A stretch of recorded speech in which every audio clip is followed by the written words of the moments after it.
جہنم کے دروازے پر جب جائیں گے نا نافرمان، تو ایک دم گیٹ کھلیں گے، اندر چلے جائیں گے۔ جب جنت کے دروازوں پر جائیں گے دروازے بند، سارے بند، تالے لگے ہوئے۔ ارے یہ کیا کر رہے ہیں، یہ کیا ہوا، اندر کیسے جائیں؟ دو چشمے چل رہے ہوں گے بڑے، ایک سے پانی پئیں گے، سینے کا غصہ، نفرت، حسد ختم، پیٹ کا پیشاب پاخانہ ختم۔ اس پانی کے چند قطروں کے بعد نہ کبھی پیشاب پخانہ بنے گا، نہ اندر میں حسد، نفرت، غصہ۔ دوسرے سے وضو کریں گے تو چہرے ایسے تر و تازہ کہ ہمیشہ کے لیے چہرے پر نہ بڑھاپے کے آثار نہ بیماری کے آثار۔ جب دونوں چشموں سے پانی پی لیں گے نا، پھر کہیں گے اب جنت میں کیسے جائیں؟ تو کہیں گے چلو ابا جان سے بات کرتے ہیں۔ کون؟ آدم علیہ السلام۔ انہیں بھول ہی جائے گا کہ آج محمد مصطفیٰ کے سوا کوئی نہیں لے جا سکتا۔ ہمارے نبی کو نا اللہ تعالیٰ ہائی لائٹ کرنے کے لیے وہاں تو جائیں گے، ابا جان، دادا جان، اب نبیوں کے باپ، نبیوں کے دادا، ساری نسل آپ کی، تو آپ ہمیں جنت میں لے جائیں۔ وہ کہیں گے میں تو تمہیں کٹایا ہے، میں لے کے میں جاؤں، هل اخرجکم الا خطیئۃ ابیکم، میں نے تو تمہیں نکلوایا تھا، میں اندر کیسے لے جاؤں؟ جاؤ بابا کسی اور سے بات کرو۔ اب یہ ایسے چلیں گے، آدم علیہ السلام، شیث علیہ السلام، نوح علیہ السلام، ابراہیم علیہ السلام، ادریس علیہ السلام، سب سے آخر میں آئیں گے عیسیٰ علیہ السلام۔ عیسیٰ علیہ السلام راز سے پردہ اٹھا کر کہیں گے دیکھو تم خواہ مخواہ تھک رہے ہو، آج محمد مصطفیٰ کے سوا کوئی دروازہ نہیں کھلوا سکتا، ادھر جاؤ۔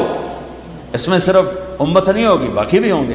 اب سب آئیں گے ہمارے نبی کے پاس، یا رسول اللہ، یا نبی اللہ، استفتح لنا الباب، دروازہ تو کھلوائیں ہمارے لیے۔ تو آپ کہیں گے انا لہو، میں ہی کھلواؤں گا۔ تو آپ نے فرمایا میں سجدے میں سر رکھوں گا، میرا اللہ میرے اوپر اپنی تسبیح اور تعریف کا الہام کرے، میں اللہ کی وہ تعریف کروں گا جو پہلے کبھی نہ کی ہوگی۔ تو پھر میرا اللہ کہے گا یا حبیبی یا محمد، میرے محبوب، میرے محمد، ارفع راسک سل تعطا اشفع تشفع، سر اٹھائیے، سوال کیجئے، مانگیے، ملے گا، شفاعت کیے قبول ہے۔ تو کہیں گے یا اللہ جنت کا دروازہ کھولو۔ تو آپ کہیں گے، اللہ کہیں گے آپ بسم اللہ کریں، آپ افتتاح کریں کہ اللہ میں تو تیار ہوں۔ تو ایک سواری آئے گی جنت سے اڑتی ہوئی، وہ آ کر لینڈ کرے گی ہیلی کاپٹر کی طرح، میرا نبی اس کے اوپر ایسے بیٹھیں گے، اس کی جو رسی ہے نا وہ نیچے گر جائے گی، ایسے گر جائے گی۔ رسی گرنے کا مطلب ہے کہ اس سواری کی ڈرائیونگ میرے نبی خود نہیں کریں گے، کوئی آئے گا، ڈرائیور آئے گا جو رسی لے کر چلے گا۔ یہ اتنا بڑا، اتنی بڑی عزت ہے کہ اللہ کے نبی کی سواری کا ڈرائیور بنے، کوئی کوشوان بنے، لہذا سب نظریں اوپر اٹھائیں گے، کون کون کون، ایسے ایسے سب دیکھ رہے ہیں، خیال گھوم رہے ہیں لوگوں کے، علی کو بلائیں گے، حسن کو بلائیں گے، حسین کو بلائیں گے، ابوبکر کو بلائیں گے، عمر کو بلائیں گے، عثمان کو بلائیں گے۔ آواز آئے گی بلال کو بلایا جائے، بلال حبشی، حبشی، آل بھی پیچھے رہ گئی اور عرب بھی پیچھے رہ گئے، بلال آئیں گے، کہا بلال میری سواری کی لگام پکڑے گا اور میرے آگے آگے چلے گا۔ آپ دروازے پر پہنچ کے دستک دیں گے، اندر سے آواز آئے گی کون؟ آپ کہیں گے محمد الرسول اللہ۔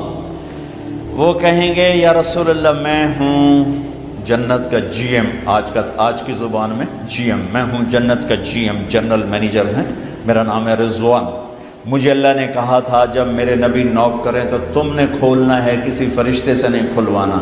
میں کبھی کسی کے لیے نہیں اٹھا، آپ کے لیے اٹھ رہا ہوں، اور آ کے دروازہ کھولیں گے اور آپ اندر داخل ہوں گے۔ اور آپ نے فرمایا میرے ساتھ میری امت کے غریب مرد عورت پہلے داخل ہوں گے، غریب لوگ پہلے داخل ہوں گے، مالدار لوگ بھی جائیں گے لیکن پیچھے ہوں گے، اور غریب لوگ میرے ساتھ ہوں گے۔ پھر آپ نے کہا میرا ایک امت ہی ہے جب وہ جنت کے دروازے پر آئے گا تو ہر دروازہ کہے گا، جنت کے 8 دروازے ہیں، جہنم کے 7 ہیں، جہنم چھوٹی ہے جنت بڑی ہے، تو وہ ہر دروازہ کہے گا آپ ادھر آئیں، وہ کہے گا نہیں آپ ادھر آئیں، آپ ادھر آئیں، آپ ادھر آئیں۔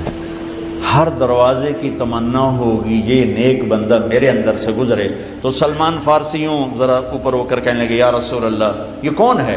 تو آپ نے ایسے اشارہ کیا یہ ہے ابو بکر بن ابی قحافہ، پھر آپ نے کہا عمر جنت میں ایک محل دیکھا اتنا خوبصورت کہ میں سمجھا میرا ہے. میں نے پوچھا یہ کس کا ہے؟ مجھے کہا گیا قریشی کا ہے. میں نے کہا میں قریشی ہوں، میرا ہی ہے. میں جانے لگا تو مجھے کہا گیا آپ کے غلام عمر بن خطاب کا ہے. پھر آپ نے کہا عثمان جنت میں ہر نبی کا ایک ساتھی ہے، میرا ساتھی تو ہے. پھر آپ نے علی کا ہاتھ پکڑ کے یوں سینے سے لگا لیا. کہا علی تو خوش ہے؟ جنت میں تیرا گھر میرے گھر کے سامنے ہوگا. تو علی رونے لگے کہ یا رسول اللہ میں راضی، میں راضی. طلحہ زبیر جنت میں ہر نبی کا ایک خادم، میرے دو خادم، ایک طلحہ ایک زبیر. اس شان سے میرے نبی جنت میں داخل ہوں اور اپنی ساری امت کو لے کر داخل ہوں گے. اور ایمان والی عورتیں ان کو اللہ پہلے جنت کے گھروں تک پہنچا دے گا کہ جب مرد اپنی جنت میں پہنچیں تو ایمان والی عورتیں جنت کے حسن سے خوبصورت ہو کر اپنے خامدوں کا استقبال کریں. لہذا جب وہ دروازے پر پہنچیں گے تو یہ ان کو گلے لگے گی اور کہے گی انت حبی و انا حبک، میں تیری محبوب تو میرا محبوب. انا خالدہ فلا اموت، اب مجھے موت نہیں آئے گی. انا النعم فلا ابأس، اب مجھے بڑھاپا نہیں